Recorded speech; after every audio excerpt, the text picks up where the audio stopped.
pulled a shill game on my best friend and the guitar player from Mind Over Matter.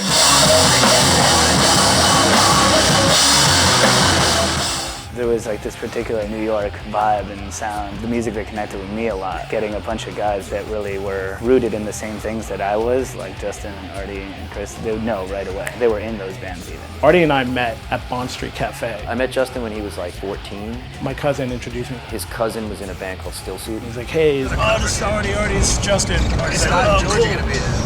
You got any beer? I bought him a 40, even though I didn't drink. We just always known each other. We've been friends ever since that day. Then I went to go see Mind Over Matter play. My first band, Mind Over Matter. They were like my favorite band. We got signed in like 1990 to a hardcore label. They were from Long Island, but they were pretty local. They were on Wreck Age Records. It kind of became a thing on Long Island because we were sort of the first.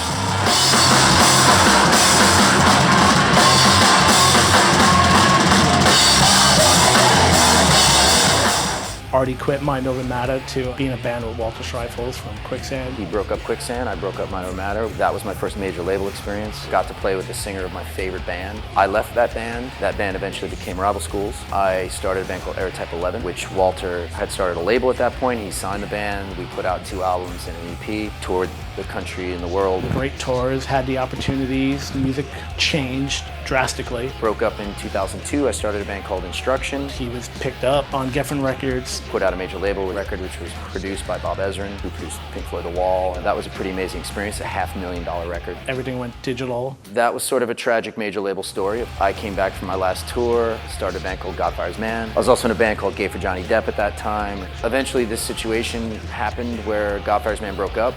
Dave asked me to play with him.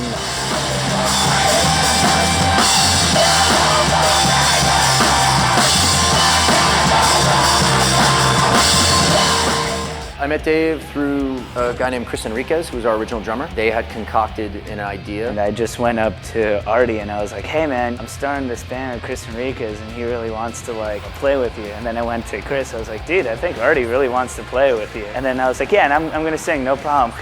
Just threw that right under the rug. They thought it would be cool. They're like, yeah, you guys can play with each other, it'll be fantastic.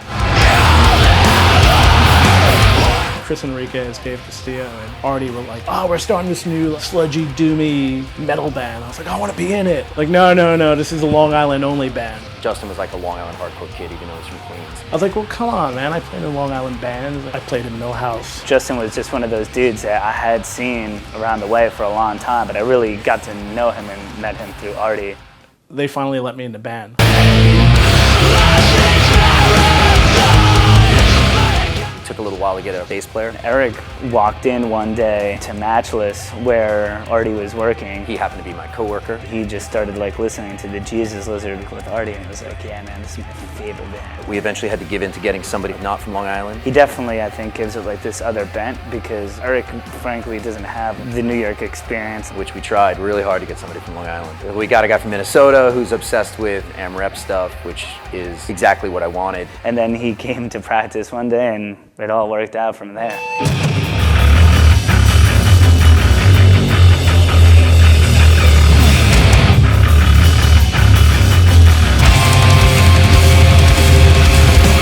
I think that first recording was really like the test. It was just kind of going to be fun at first. We wrote that first song and it's just like, We kind of realized after the first few songs that it was pretty good. it definitely became something more. We got in the studio, recorded an EP, I got to, finally playing with one of my favorite guitar players. and it was awesome, man. We did it all analog, everything was live takes. It was like back to like those Mind Over Matter like sort of riffs and like noisy dissonance. To me, it's like picking up where maybe all that stuff sort of left off. It's very New York. And I think that's just basically what Primitive Weapons is.